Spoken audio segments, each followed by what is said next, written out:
Implement this and you will conquer your next exam. I'm talking about using deep work. I'm sure all of you have heard this term deep work from a book or maybe other YouTubers. I will dive deeper into this one and how you can use steps, actionable steps to enter this state of deep work and achieve more with working lesser. So, using this technique, you'll be able to only work lesser hours while getting more output than the rest of all those students putting in 4 hours a day, while you only can work 2 hours and get better results than them through maximizing your output. Number 1 is to clear your environment of distractions. Your table, your room, everywhere there's distractions. You might not notice it, but there's visual distraction, noise distraction. You need to realize what affects you and remove it. Best scenario is to keep it very simple with only your device and your notes that you need to use.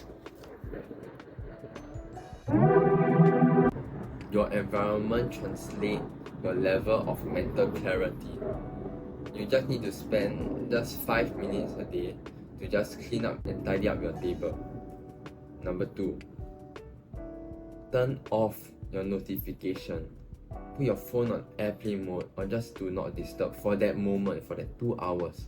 Do not let such minor distractions hinder your progress towards your goal, your ideal grades.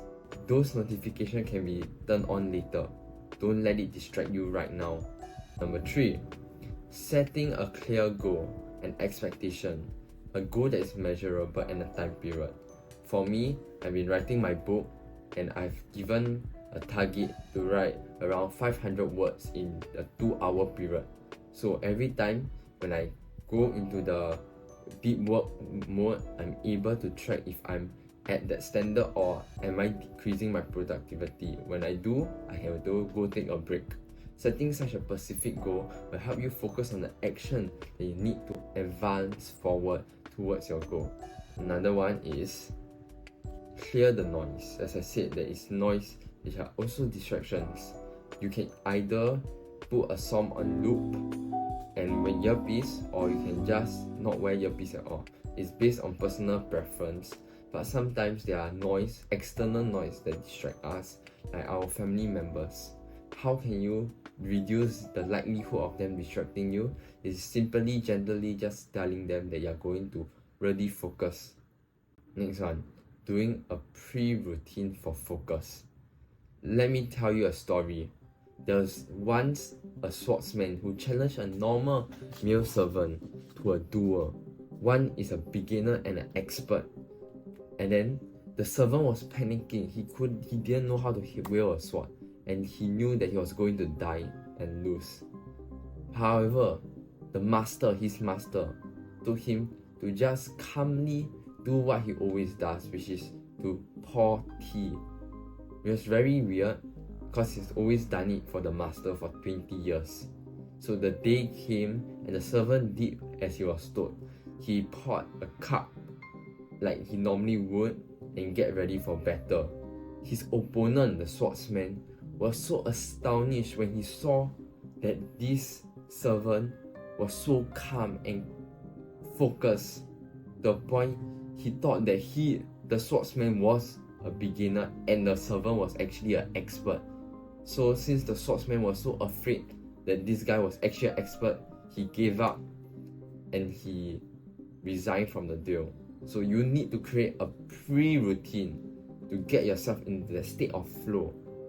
You can do some affirmations or some hand gestures to help you get into that state. The last one is resting. So after doing such intense deep work state, how are you going to go for a next cycle? You need to have recovery, rest. When you realize that your mind have a mind block, or just can't focus and feel overwhelmed, take a rest. Don't try to push on because it will just be counterproductive. Go for a walk, take a nap to really refresh your mind and recharge it. You can check my video on how to rest for better insights. When you feel like you can't rest any longer, it's your body signal to you to take a rest. So, remember to be obsessed, stay driven, and remember that you're destined for greatness.